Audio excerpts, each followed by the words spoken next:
Hello, ladies and gentlemen. Good afternoon, and welcome to the Smite Console League. My name is Tom. That's going to be Anatoly. We've got a big day for you, so I got a big pad. It's funny. It's a big pad. Hold on a sec. Okay, I'm ready. Now I'm ready. There you go. The true Chair 2 with the Chair 2 notepad. Eanix versus Naventic is the first matchup that we're going to take a look at today. Eanix, formerly known as TMNT. These are the guys that you all know and love. And then Naventic on the other side.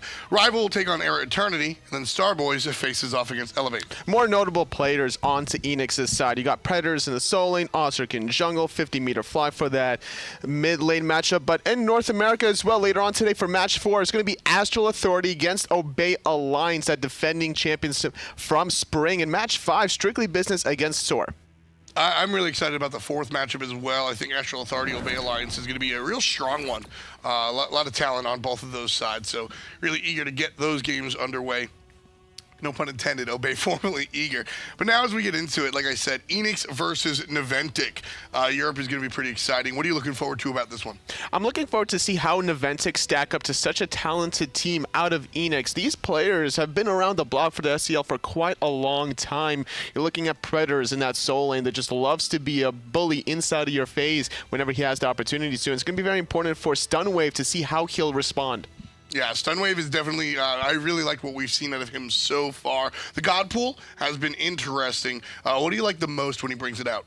I think what he likes to do is just adapt more than anything else. He'll allow the enemy teams to just do what they need to do, and then he'll look for small little holes and opportunities to exploit them and go from there. All right, well, picks and bans are coming shortly here for Eanix versus Naventic, as we said. Starting this one off nice, I want to see Auzrik on a powerful jungle that he can really do something heavy with. Auzrik is always making the plays for the European console side of things. He's always looking for these kinds of aggressive plays, and this is what his team relies him on, whether it was this season, the previous seasons. And as we head into picks and bans from game number 1, I'm expecting Eanix to prioritize his god in the early draft. Yeah, he likes to play the Hun Bats characters like that can also disrupt the team fight as well. So I'm really interested to see which direction TMNT go in. Will they let Auzrik do the heavy lifting, or will it be elsewhere on the squad? Looking forward to Rival and Era also. Similar thought processes. Will it be the jungle, or will it be elsewhere that we see a lot of the talent come out? Very curious. Sorry, I have a little frog in my throat right now. Eanix versus Naventic. Bring up another point. I need to cough. So Eanix right now are doing a great job in the European console side. They've been winning quite heavily, and they got picked up by Eanix now after being for TMNT for quite a while here. So this 5 players here are respected among their community and outside as they got the attention from Eanix. Yeah, it's a really big deal. Eanix represented in the PC League as well. But the guys like Funball and his squad, so seeing them represented here on the Console League, also pretty exciting. Very exciting, actually, to see some of the more, the lesser known teams really get picked up by organizations. But as I said, Auzrik on his signature Hun Bat, something that I really want to see come out here today in picks and bans. Hopefully they don't get that banned away. I think we're going to see some of the normal bans come out. The European console scene tends to lean on more of the meta bans, stuff like Nash, etc. Sure, a lot of different changes though between the console and the PC side of things. You're looking at more heavy AoE control and team fights out of the console scenes, whether it's the Odins, the Hui-Yis, the Zeuses, anything that can lock down targets in a good, comfortable circle around these Gold Fury and Fire Giant fights. I mean, we always say circles here when it comes to the console scene, but Chang'e was the first one to start it. Picks and bans, Eanix versus Naventic. Let's get to it. So Naventic here with the first pick opportunity. Surprisingly enough, Eanix now will have that counter in the soul lane matchup. Stun Wave against Predators should be an interesting one. Yeah, the Robin will be the first ban out. Just too strong, very powerful frontline character here. Plays both the jungle and the solo, although most recently found in the jungle more likely. Eanix has a second ban, and they're going to ban out the Khepri. The Robin is always a great addition to any team with the jungle addition here. Normally being played in the soul lane, but like you mentioned before, with the Ganesh being prioritized in that console scene, Naventic, despite having the first pick, I like to ban that away. Their strategy is going to be elsewhere. Yeah, the Susano also banned out. This is a character that can really run things pretty much whenever he feels like it. So with that banned out, Cernunnos will be the hunter of choice to warn Naventic. This is a character that can honestly find himself in the mid game. The late game obviously works out well with his 4 seasons, but Geb will be a fierce force of opposition for him in that long lane. It's no surprise that Naventic lock in this Cernunnos early in the draft for CRYSIS MoTioNZz. He's one of these players for Naventic that just can go off at any given moment. So now going for a more defensive to counteract that from Eanix is going to be that Geb lockdown, trying to really peel. Osiris also one of the defensive choices, but Naventic sticking to the offensive choices, not just with the support, but also with the solo lane. Fafnir and Chaac, both very aggressive characters here. I like what Chaac brings, but we haven't really seen him too often. The big silence, is it enough? In team fights, it's not comparatively enough to other solo lane gods, but the solo lane matchup of Chaac versus Osiris makes a lot of sense because you don't want to get too close to Osiris, but you still want to clear the wave. There are a few gods. Chaac fills that role probably the best out of anyone else. Right, so he'll be able to kind of stay back on the tower and play it safe, or like I said earlier, kind of get aggressive and bring the fight to whomever really comes up and tries to gank him. Cupid, on the other hand, for Eanix, a lot of area denial, giant ultimate paired up with the Zeus. There's going to be a part of the map that you just can't go onto. Really interesting team compositions thus far. You're having a Chaac with the Zhong here. Not too much control on the side of Naventic, and a hell locked in for Naventic. Well, we see Eanix banning out this Aphrodite and Chong, and it seems that they've definitely done their homework, but there's one more pure healer here remaining, and that's the Hell. Yeah, so right now I think we're going to see the Hell mid. She's a pure healer, but a fantastic mage on her own right. Chaac will likely be in the jungle, sort of filling that role that Robin does, a tanky, early game, really hard body to deal with. And then Zhong, he's a mage, but he's a tanky frontliner, much more so than Hell, so I expect to see him in the short lane, or at least that's where I would like to see him. I think a lot of people feel that Hell is safer in the solo lane. I think that's just incorrect. She's a perfectly fine mid lane mage with the change to her first ability, able to clear the wave safely. Zhong, big tanky beef man, and it will be that situation. Eribiiax last time around played fantastic on the healer, so we'll take a look at him this time. But this time, it's a Zhong in the jungle role. Okay. It's going to be actually the Chaac still in the solo lane, which makes sense because it's going to be either the Osiris or the Odin. So obviously, you don't want either of those two mages between your Hell or Zhong to deal with those two gods. So you might as well keep both of them protected in the jungle and mid. This is something I just don't understand. When it comes to jungle, I feel like there are a couple of pillars that the character really has to hit, and you don't have to hit all of them, but you got to have some. One, you got to have mobility. The ability to rotate around the map is core to what a jungle character does. Two, you gotta have clear. You gotta be able to clear both jungle camps by yourself and the wave, obviously, and crowd control or surprise. You gotta be able to actually gank somebody, right? Zhong, he's kind of fat and slow. His clear is decent, but takes a while to get on. That's why he's a laner. And his crowd control is up close and personal. He doesn't really have a movement ability. I'm not a fan of this, but I'm eager to watch it play out. In the mid to late game, though, Naventic's draft does make sense because you're looking at pure sustain coming out of this Hell and a lot of just damage over time from the Zhong. So the longer these team fights last, the better is going to favor out for Naventic here. But the question is, can they survive this early game pressure? Yeah, that's what I was going to say, is can they actually get to the point where they want a team fight here in the enemy jungle? Trouble for Naventic and CRYSIS MoTioNZz. He's going to go down. That's first blood for 50-meter fly. You're not going to be able to escape the wrath of a speed buff on Osiris. Even if you use that purification beast for CRYSIS MoTioNZz, that red buff invade was just too risky. That 4-man collapse coming out of Eanix was so well timed. Not only did they invade the red buff out of Naventic, but they managed to also punish the invade coming out of Naventic themselves. Ooh. Beast Feast just barely getting out of there. And honestly, this is what I expect to see more than an actual jungle Zhong. I think we're just going to see a dual lane mid. That's probably what's going to happen. You have to protect your Hell every single time, and Zhong is no different. Zhong is very difficult to manage by himself until he gets to the later stages of the game, once he starts maxing out that second ability to get a stronger heal inside of his kit. Also going to rely on the heal from Eribiiax on his Hell, and holding hand in hand, these two dark demon gods here, it makes sense as to why they're sticking together. Yeah, he's going to be able to exercise himself out, and there's going to be a ton of sustain. It's going to be really tough to really take these guys down, especially when you factor in the protections that Zhong has. Well, as long as Predators isn't there, then yes, their sustain will be evident. But if they're caught inside that cage, 100% anti-healing reduction, which is why we see BradleyRJ on the Fafnir pick up this Phantom to make sure that they can get themselves out of that cage. Yeah, it's going to be a very important one. Sunwave has control of the wave. No surprise here. As the Chaac, as I said, just very aggressive. Odin's aggressive as well. This lane can go in either direction. I think it's just up to the player.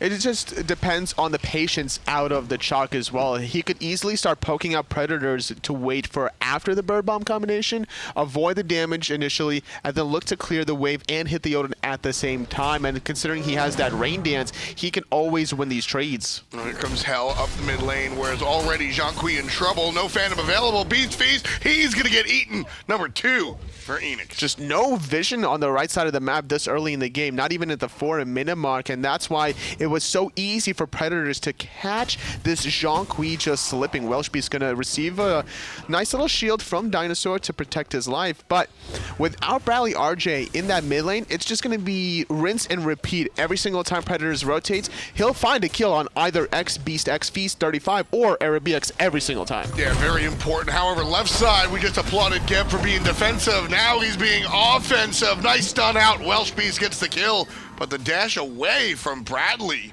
I guess they saw the transformation and assumed that Bradley thought Bradley had help coming, but reality, Naventic is all on the right side of the map. Eanix easily could have cleaned up the double kill. Well, they just didn't really have the vision on the right side of the map. There's still no wards to spot out any rotations left or right, and on top of this, Fafnir inside Draconic form does a lot of damage, and you'd be surprised. BradleyRJ could have maybe even turned that 1v2 in his favor, considering he also has the purple buff. Sure, I think that last one is a stretch. I think you hit the nail on the head when you were talking about the vision. Lack of information is generally better safe than sorry, and you kind of just assume, hey, we killed your hunter. This was a long engagement.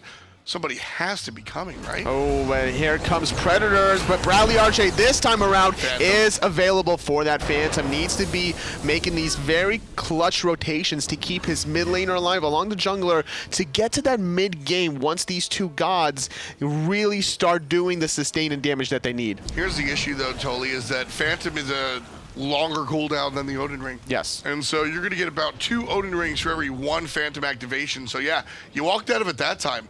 The next time that ring comes up, Odin's going right back to that mid lane, right back on that Hell, and dropping a ring. I wouldn't be surprised even if BradleyRJ decides to upgrade the Phantom, trying to match that Odin cage timer a little bit quicker, making sure that that's on cooldown, or off cooldown rather, more often than not. Auzrik could be in a little bit of trouble, but Stunwave not wanting to take that pincer maneuver here as the rest of their team needs to try to defend these oracles. Bradley jumps in but can't get the oracle, so Eanix does confirm their vision, and as I said, the Zhong not playing jungle. He's simply here double midding, which is an interesting strategy. And Eanix has to realize that they were afraid of going for the double kill because they assumed a rotation was coming. There is no jungler on Naventic.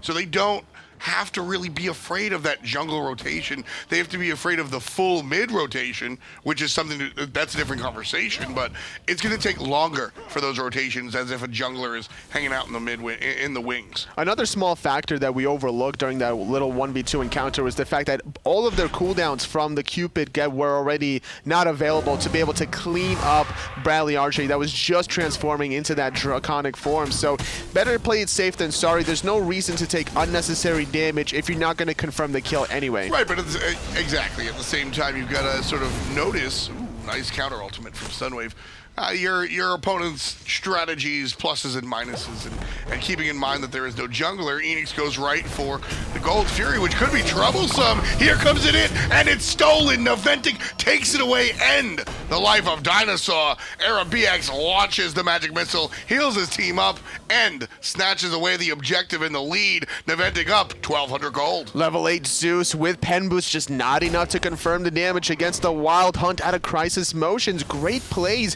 from Naventic, spotting the aggression out of Eanix. Look at that triangular formation of regular wards around the gold here from Naventic, just making sure that they don't care about starting the gold field themselves. They just want to spot out these rotations from Eanix and adapt as necessary, and that's exactly what Naventic executed. I mean, Naventic is obviously a team fight-oriented squad, right? When it comes to objective secure, I think Chaac actually has some underlooked representation in that category. Giant circle silence, yeah, that's actually pretty good to secure an objective, but it's obviously no Kraken. Naventic are really looking for just fighting. They've got a Zhong, they've got a Hell, they've got a Fafnir and a Chaac. These gods don't do much besides team fight very, very well. So that's what you're going to see Naventic look for, the team fight. There's just also a lot of slows on Naventic. There's not too much control on their side in the form of, you know, stuns or taunts or whatnot. You do have CRYSIS motions with the Wild Hunt. BradleyRJ can connect on some of these hammers, but not the easiest task in the world to do. You're really relying on that one AoE silence from Stun Wave and maybe a close range stun coming out of Zhong. Exactly. It's just brawling. There's not a lot of control. So if Eanix does find their way, you know, onto Eribiiax, where is that peel going to come from is really the question. Eribiiax has to just focus on staying alive himself. And Eanix can easily counter this composition with just one shell and one sprint. And every single time Beast Feast uses that ultimate, you fight into it by popping the shell just to get a lot of protections and mitigating a lot of that damage over time. Well, Auzrik going to take a big chunk out of himself in the something we haven't really touched on too much because of the other oddities on the other side of the map. He's playing jungle Osiris. Not exactly a normal thing. When this god first came out, he was played 50-50, jungle and solo, and then quickly was relegated just to the solo side. Why do you think, what strength does Osiris bring in the jungle? Well, in this specific match, the reason why Osiris is in the jungle was because they drafted it very early, simply because Osiris is great in the solo lane, but then they last picked Odin, trying to counter this Hell Zhong combination out of Naventic. So now with Odin and Osiris on the same team, they were thinking about, all right, who's going to go solo, who's going to go jungle? And between Osiris and Odin here, they were also worried about the solo lane matchup.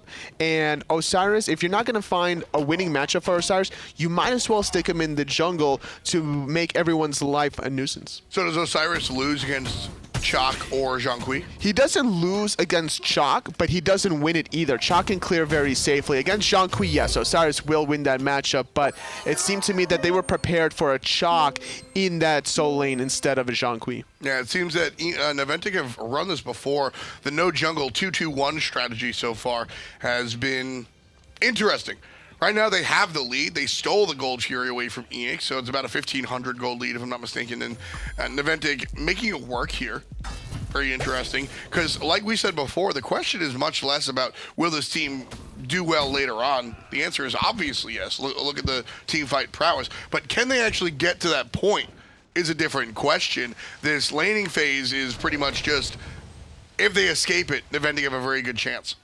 Very true. Around this portal demon, though, not getting started quite yet. It has spawned for the first time at that 10-minute marker. Neither team with enough of a confidence in themselves to start this up, as there's just too many waves to go for. You always want to prioritize objectives at the right timing and always prioritizing the ganks as well. On the right-hand side, Auzrik was thinking about going in there right around the corner alongside his Odin solo laner, but instead peeling it back. Yeah, he realized that there was also a Zhong on that side and didn't want to take on two players. Thought it was best to leave it alone. Zhong taking a look at his jungle build. Like I said, pretty much going to be the same that you'd expect out of a mid or a solo. I think the difference is that you might have seen Zhong opt to stack, whether it's a Thoth, a Warlock Sash, or even a Dumor, perhaps, had he been in lane. But going jungle, we generally see the jungle mages go the Bancroft Talon simply. And this is actually a misconception that you get a lot. Sorry, I'm looking at the Eanix rotation. 4 players just walked into the jungle for some reason. Bancroft Talon is not about lifesteal. No, not at all. It's all about the passive, that how it works. And the way Beast is playing Zhong, he's going to be charging into his opposition, trying to get off the ghosts as much as possible to all 5 players out of Eanix. And he's definitely going to be expecting to take a lot of damage in return. And Bancroft Talon synergizes well. By taking damage, you deal more damage. Exactly. Nice passive, and it's very inexpensive as well. So it's 100 power, perhaps more, depending on the passive situation.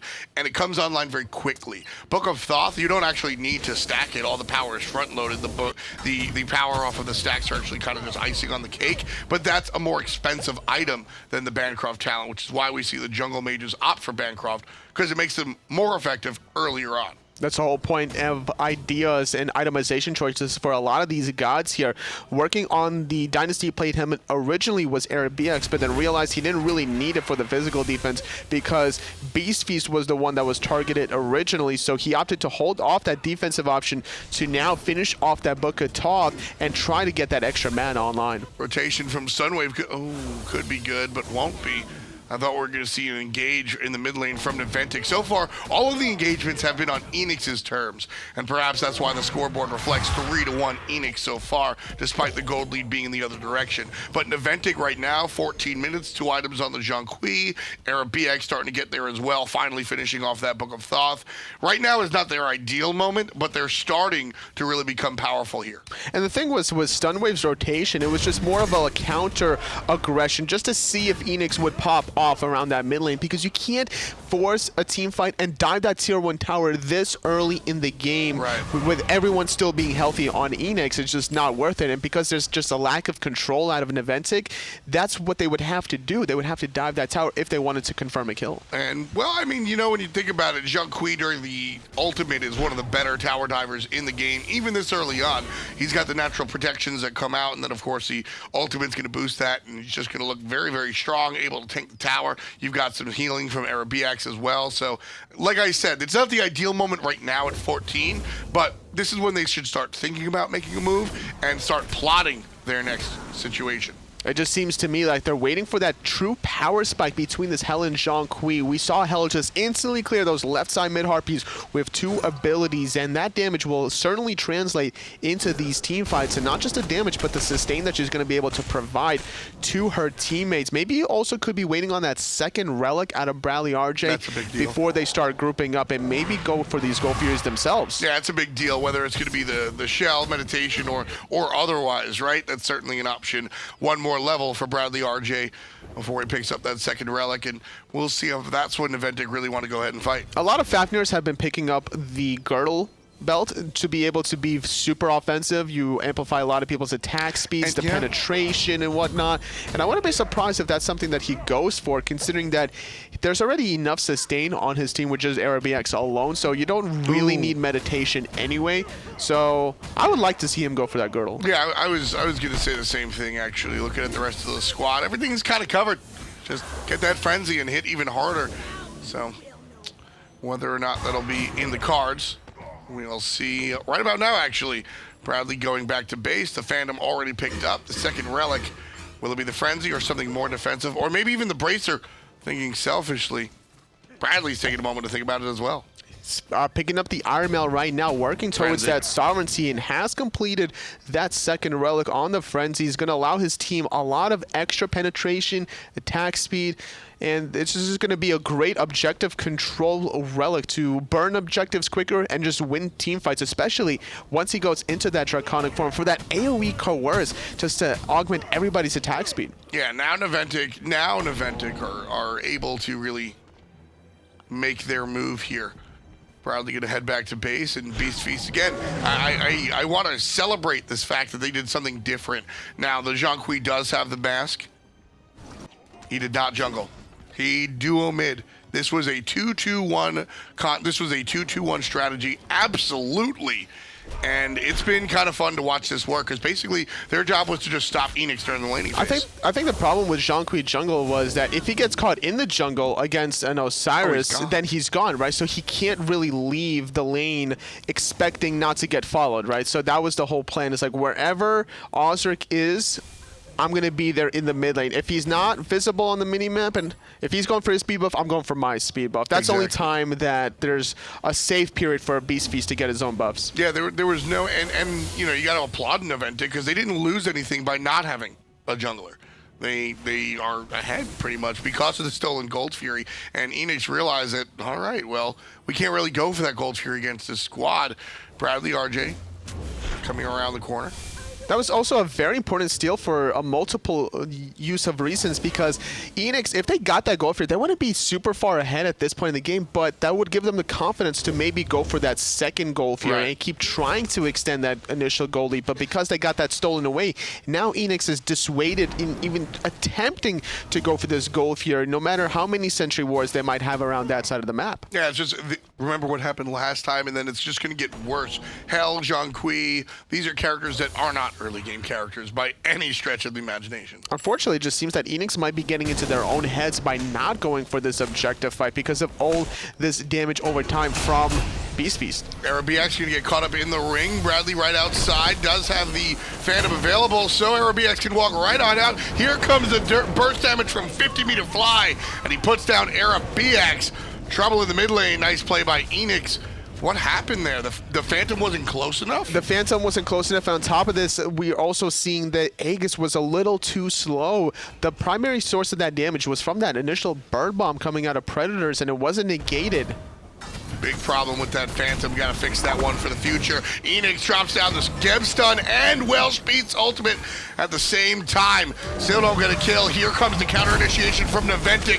Zhong, Frenzy, and everybody running. The ghosts are coming out. Predators is down for the count. 50-meter fly is next. Big swinging coming out from Cernunnos. Couldn't find the detonate before the death. 2 for 1 at the end of the day. They won that fight 4-on-5. Eribiiax was nowhere to be found. Now, granted, Zeus ultimate was used just to kill Eribiiax earlier on in that engagement, so that could be the one reason that Naventic won that team fight so convincingly. Look at the damage to the objective. Frenzy not even used, just that AoE coerce, and just down goes the Gold Fury. Naventic wins the team fight down a man, like Toli said. 4,200 in the lead now, taking their 2,000 gold lead and doubling it. If Naventic could just keep baiting out Eribiiax and forcing out at least a Zeus ultimate, maybe even Odin ultimate, then the rest of the team can easily follow up and win the team fight 4-on-5. That Girdle Frenzy from BradleyRJ with that Draconic form is just enough, not control, but enough damage in these team fights with BeastFeast ultimate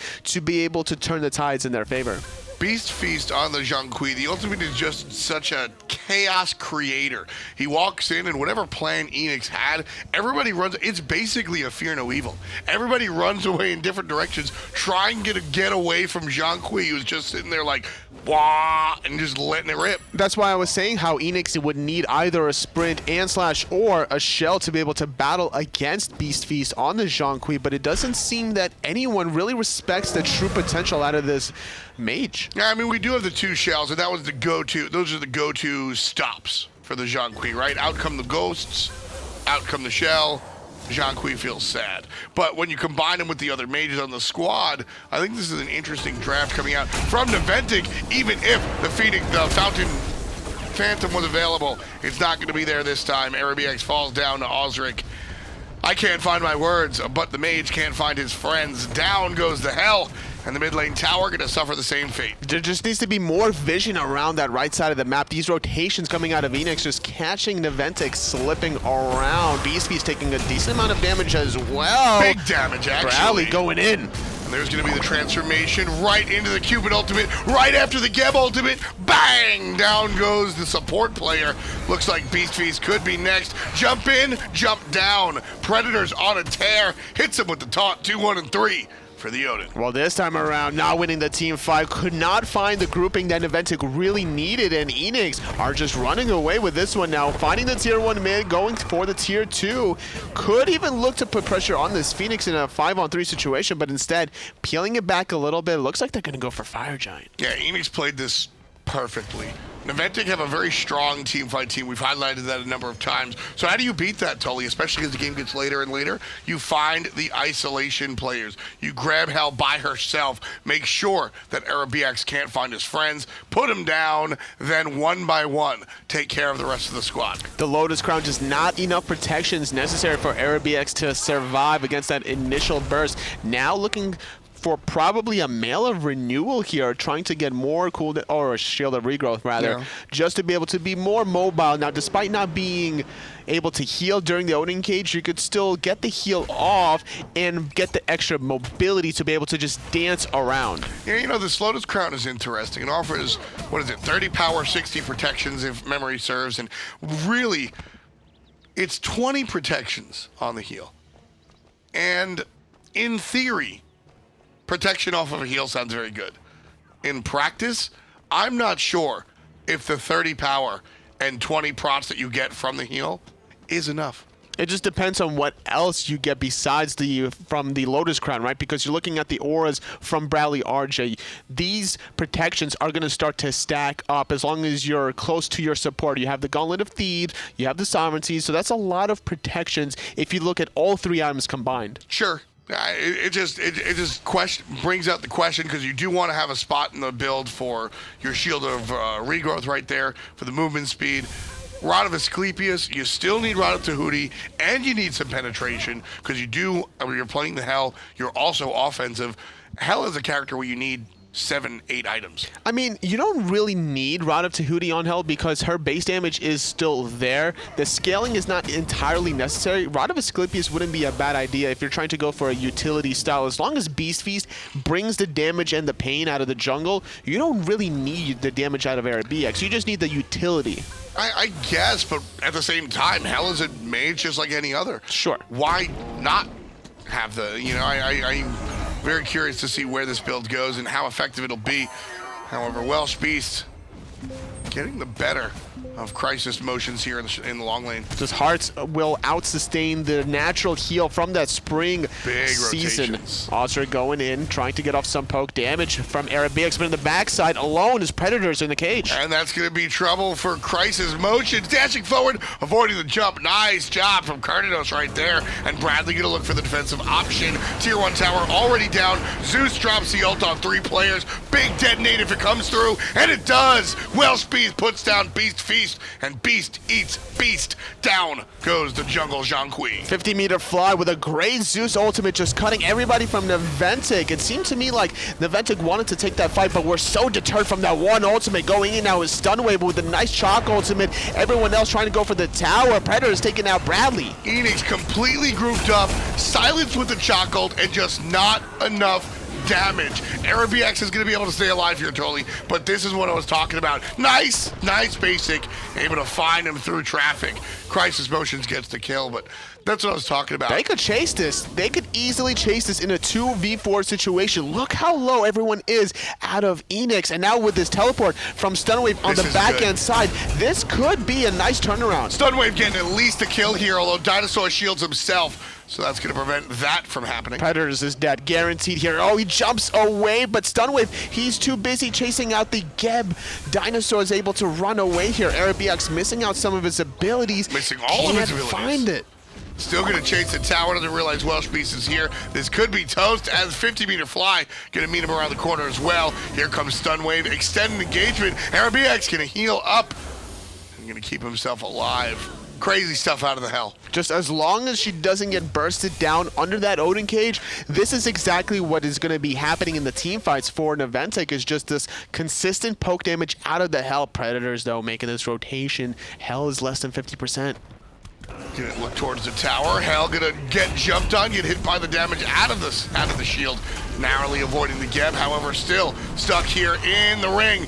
Nice silence coming out from the solo lane to help out, but Eribiiax in trouble. There's the stun. A couple of basics will do it, but the heal comes in time. Rotation out of Auzrik puts him down. And Naventic just staying for too long. Not only is Eribiiax going down, but Stunwave to follow shortly after. Now it's a 5-on-3 for Eanix to be able to go for this gold period, but the whole time, Naventic, they don't care. They're going for the fire giant on the right. Yeah, that's a great call coming out for the guys on Naventic, understanding that Eanix has to rotate the entirety of the map to get to the location. 3 players with the Fire Giant. More importantly, the other 5 do not have it. That's very important here. Late game form, Eanix with Fire Giant would be quite a big panic for Naventic, trying to defend their last remaining towers on the right and on top of the Phoenixes, but Eanix still get the Portal Demon, trying to catch up in that gold department. It's surprising that Naventic, they secure themselves all 3 gold fears of this game and now get themselves a Fire Giant. The way they've been able to just patiently wait for these objectives to just kind of come to them. Exactly, yeah. That's been the Naventic play. I mean, even from the beginning of selecting a Zhong jungle, understanding that he wasn't actually going to jungle, but instead play in the mid lane alongside Eribiiax, the entire game plan has just been not necessarily counter-engaged, but just let the game come to Naventic. A lot of times we talk about setting the pace of the game and being the leader. That's not what Naventic did, but since they planned to not do that, it's working out. So far, so good out of Naventic. The question is, did Eanix overextend this time around with Naventic trying to chase them down? Stunwave leading the charge here. The rest of his teammates following suit. A fast Zhong with a speed buff. Not going to be able to catch some of these members out of Eanix, but instead getting that 500 gold from that tier 1 tower and just small marginal victory. Still Naventic slightly in the lead by about 1,000 or so. 27 minutes on the clock, 11-4. Eanix winning by as far as kills are concerned, but Naventic, as we mentioned, slowly but surely kind of letting the team and the fights come to them. All 5 players here now, 3 of them with Fire Giant.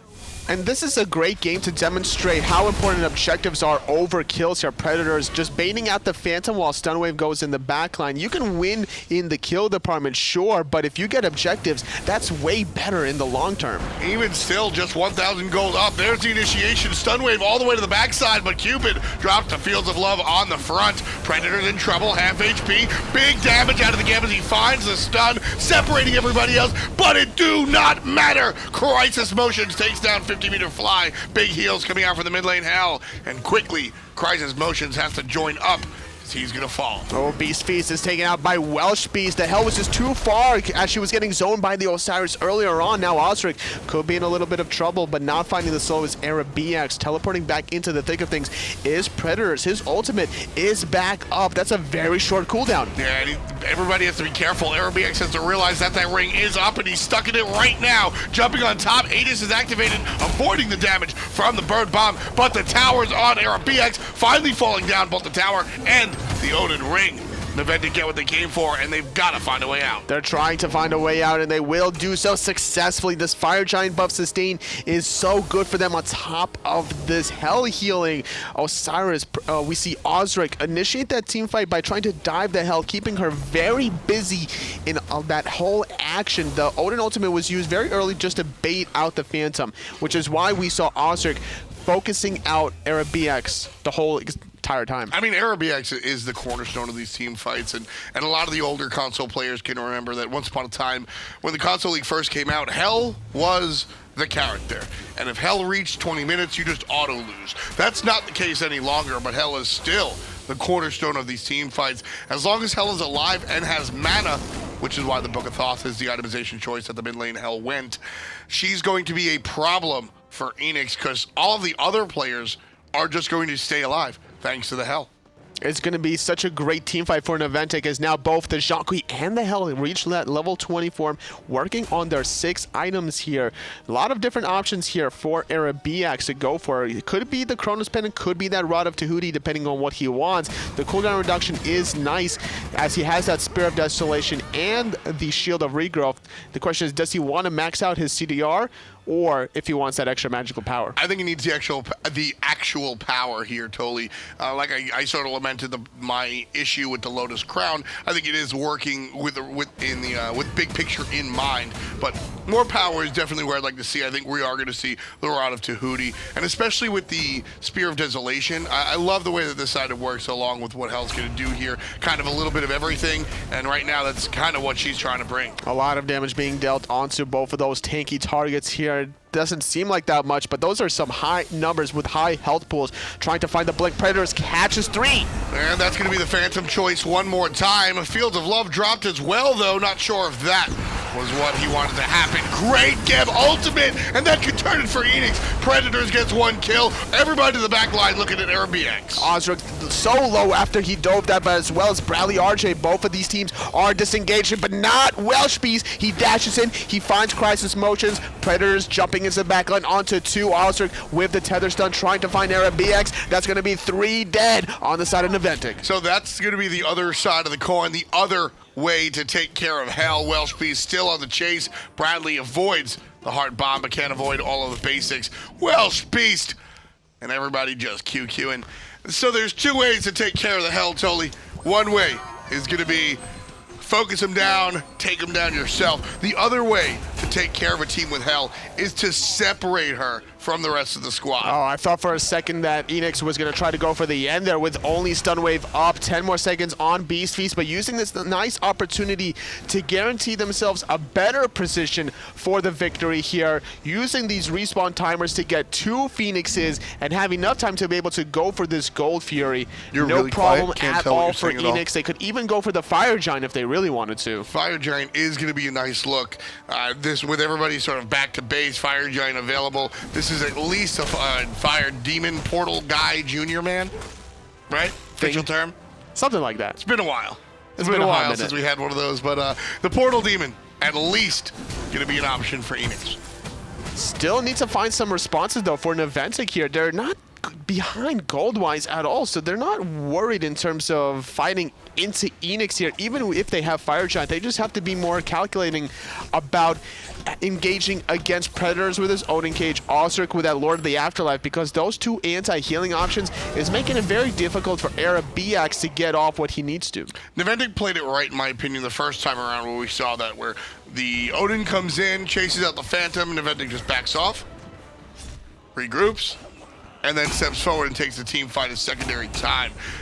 Now, this time what we saw, the reason why I think that team fight went south totally was Naventic kind of played into it. They saw the ring come out from Eanix, and instead of waiting their turn, they surged forward, which is why we saw the Cupid come out.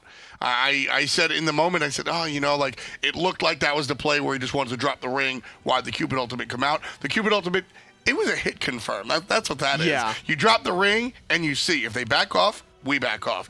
If they engage, we engage. And that's exactly what happened there. The ultimate from 50-meter fly with a Zeus lightning storm there with the Divine Ruin also made it very difficult for Eribiiax to find the sustain that he wanted to. There's just so many anti-healing options here for Eanix. Yeah, and because of that one, Naventic have to play it a little bit safer here.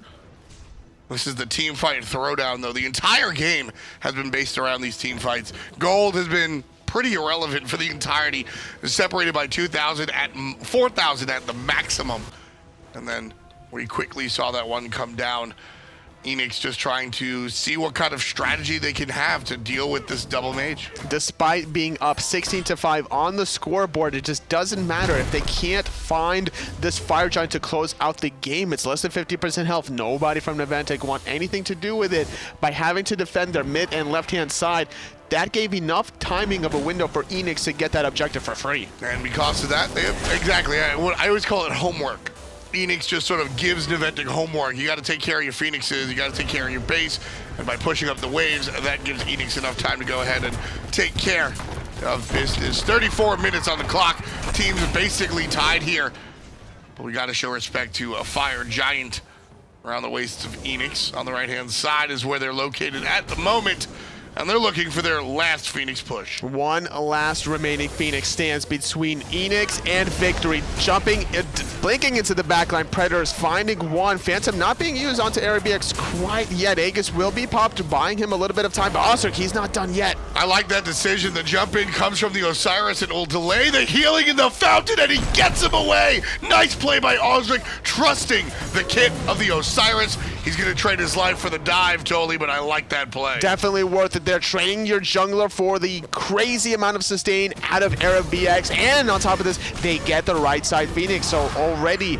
mission accomplished for Eanix. The question is, can they find more picks to be able to end this game? Predators trying to take care of the wave as soon as it comes out, looking for the minions. Naventic know that they can hold on for a couple more seconds because The minions aren't quite here just yet. Sunwave trying to take care of it on the left side, but Eanix looking for their entryway. They're just waiting for these firemen to get a little bit closer in that Titan room. 20 more seconds for Eribiiax before he revives. This could be go time for Eanix unless they want to wait for that left side to start flooding in. Yeah, it looks like they're going to play it safe here, Anatoly. They were waiting for the mid Phoenix to respawn. That's what they really wanted. They're waiting for all 3 Phoenixes to respawn, including the one on the left-hand side. They still have Fire Giant buff for another 2 minutes around their waist, so it makes sense as to why they're being so calculating here. Right now, Predator's just going to go for it, dropping down the ring. There's a Phantom used. That's why it wasn't used the first time. And there's the Cupid ultimate to zone everybody from Naventic away, preventing the chase. And that's what you want to normally do here. It's just a bunch of mind games coming out of these two teams. One person throws out the cage, the other has to use the Phantom, but now it's getting to the point where the cage happens. The Phantom's not even used the first time around. They're trying to save it for the second because they realized Eanix isn't fully committing off of the first primary cage. And because of that, we saw the Hell kind of hang back, make use of the Aegis, and if it wasn't, like we said, Auzrik threw his life away for the Hell kill, understanding every step of the way what he was looking for. If Eribiiax doesn't die there, then I think we all applaud Naventic for holding on to the Phantom. And honestly, Tolly, I still applaud Naventic for holding on to the Phantom. I think it's the right strategy, and although it didn't work this time, I still want to see it happen again.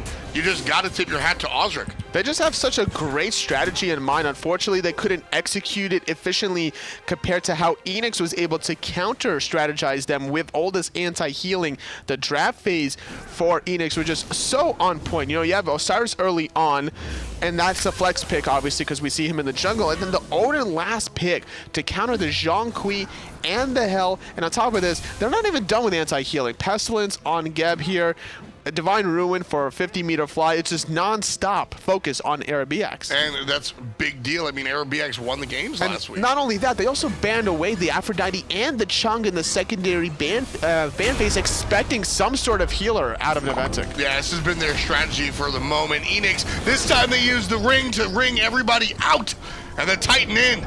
And the Titan goes down. 38 minutes, 17-6. And a very tight matchup here between Eanix and Naventic. You know, Eanix had a great start in terms of trying to go for that early goal fury, but that one initial steal from Naventic just bought them enough time towards getting to that mid game. And we saw so many plays coming out of Welshbeastq in that late game to be able to close it out. That a very aggressive dash past the goal fury. This is that early dual lane kill that you were talking about. And with all these ultimates expended, they didn't really want to take all that damage coming from the Fafnir. At that moment, they were still playing against a jungler that just wasn't there. 20 minutes in, and now they understand the composition, and this became a very intricate game of basically who takes the first shot.